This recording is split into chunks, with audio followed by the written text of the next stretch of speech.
تو یہ آخری کارڈ جو ہوتا ہے سیاستدان کے پاس ہمیشہ موجود ہوتا ہے، اور اس کا مقصد جو ہوتا ہے وہ ایک تو اپنے کارکن کو حوصلہ دینا ہوتا ہے، قائم رکھنا ہوتا ہے، اپنے کارکن کو ایک نفسیاتی برتری کا احساس دلانا ہوتا ہے، اور اپنے مخالفین کو ڈرائے رکھنا ہوتا ہے۔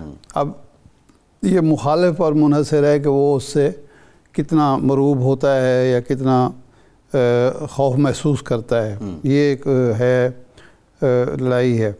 لیکن یہ جو فائنل کال جس کو کہا گیا تھا اور جس کا انجام جو ہے بہرحال اچھا تو نہیں ہوا، یعنی پی ٹی آئی کے لیے اچھا ہوا یا نہیں ہوا، لیکن اوورآل اگر دیکھا جائے کہ اس میں جو اس وقت بلیم گیم ہو رہی ہے کہ جی لوگ مارے گئے، کتنے مارے گئے یا نہیں مارے گئے، اس سے بہرحال ایک سیاست میں تلخی تو بڑھ گئی ہے نا۔ یعنی اگر یہ مذاکرات جو شروع ہوئے تھے اگر کامیابی سے ہمکنار ہوتے تو تلخی کم ہوتی، اور ملک کے اندر انتشار کی جو کیفیت ہے وہ بھی ختم ہو جاتی، لیکن اب تلخی بڑھ گئی ہے۔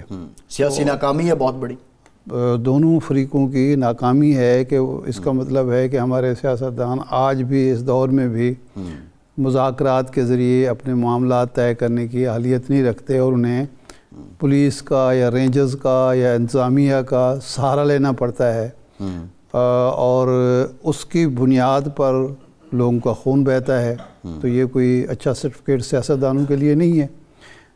تو اس لیے فائنل کارڈ ہے کیا، یہ اس کے بارے میں تو ہم کچھ نہیں کہہ سکتے، لیکن بہرحال میں سمجھتا ہوں کہ سیاستدان جو بھی ہو اس کے پاس کارڈ، کوئی نہ کوئی کارڈ اس کی پٹاری میں کوئی نہ کوئی سانپ ہوتا ہے۔ وہ کتنا اصلی ہوتا ہے، کتنا زہریلا ہوتا ہے، کتنا خطرناک ہوتا ہے، یہ جب وہ سانپ سامنے آتا ہے، بعض اوقات تو وہ سانپ آتا ہی نہیں ہے سامنے۔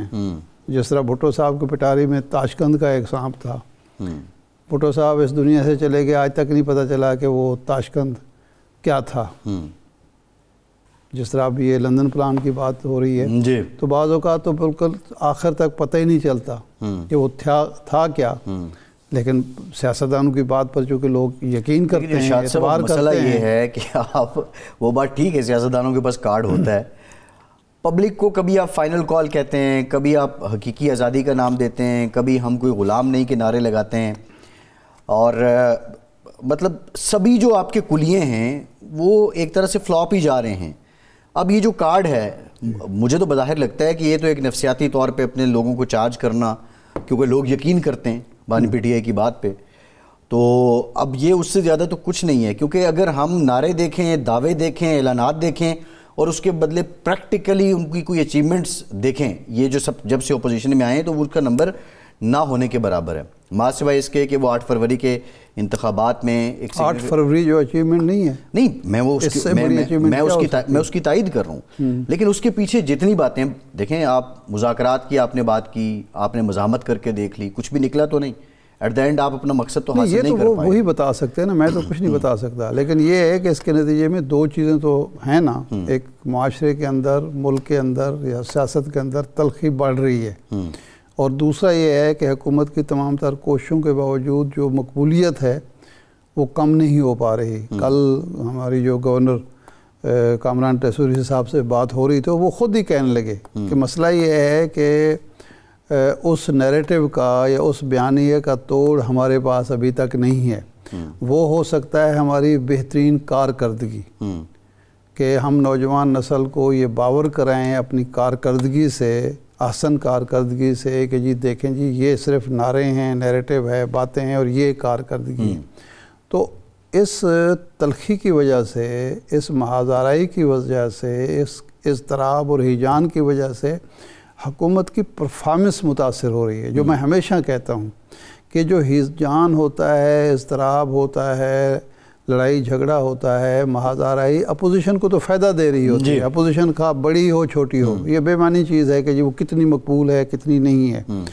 مجھے یاد ہے کہ جو اپوزیشن بھٹو صاحب کے مقابلے میں تھی، آخر میں 11 ارکان پر مشتمل تھی، لیکن جو حشر ہوا بھٹو صاحب کا یا بھٹو صاحب کی حکومت کا، وہ تو سب کے سامنے ہے۔